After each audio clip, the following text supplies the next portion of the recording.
right. Good afternoon, everyone. This is JL, the Anti-Guru, coming to you live from my porch/office. And today I'm going to be talking about email automation. But before we go into that, I want to go to my whiteboard and I want to go over the beginning processes of how this thing is going to work for you, because there could be some new people who are checking this on the replay. So just kind of bear with me and I'll get right into the training. But as you can see right here, this is a basic funnel that you want to have no matter what kind of business you have, whether it's affiliate marketing, network marketing, MLMs, or you're promoting a product. Right over here, you see my little stick figure. I'm sorry, I don't draw too good, but this represents the traffic that you are driving to your landing page. And you never want to send traffic directly to the sales page. You always want to be able to capture that information. I know this is elementary for some of you people who are more experienced, but there may be somebody on here new who hasn't seen this before. So like I said, and then when they put that information in their landing page, on your landing page, then it's going to go to your autoresponder down here. And that's where we're going to get into the training, because this has to do with autoresponder. So if you don't have an autoresponder and you're marketing online, you definitely need to get one. But again, once that information goes into your autoresponder, now you're building your list. And your list is your best source of traffic once you build it. What I recommend is that you don't send them to the sales page right after they opt in. You put that sales page or a link to the sales page in your autoresponder, and that'll be the first email that they get. And what that does, it kind of gets people, it gets you to know that it's a real person for the most part. You know, some people will put a dummy email in a landing page just so they can get to the sales page.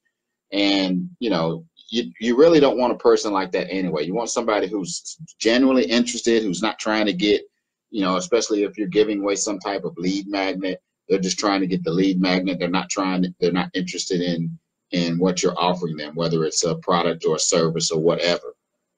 So that's the basic setup, and that's the basic concept. Because once you get them on your list, now you want to be able to cultivate them. And that's what I'm really talking about with this automation. So let's go right on over to that, and we'll get right into that. Okay, so what you see here is I have GetResponse is my autoresponder. But most autoresponders work pretty much the same way, the premium ones. Like I recommend GetResponse, but Aweber is another good autoresponder to use. I just like GetResponse. I've used it from the very beginning. But what you're looking at is what they call a workflow, and this is an automation. So I don't know, you might not be able to read up here at the top, but right here where it says what it's saying, when any newsletter link is clicked, the next one is when a specific link is clicked, and this happens to be a campaign that I'm running for an offer that I'm running right now. So once they opt in, I'm going to send them the link to what they were looking for inside of that autoresponder. And then this last box over here, this is when, you know, you set up your autoresponder and you have an email sequence, a series of emails that you're going to send out to people. And I'm going to explain why all of these are set up this way, because what you're going to be doing here is you're going to be trying to figure out who is a prospect, who is a responsive person on your list, and how to segment them so that you can send them offers specific to how they respond to your email marketing. Now, in the very first box, it says whenever a newsletter link is clicked. And if they click on it, then it takes them down to this box. Now, that's a tag box. So what I'm doing is everyone who has clicked on a link, I mark them with a tag that says they're responsive because they're responding to my email. Again,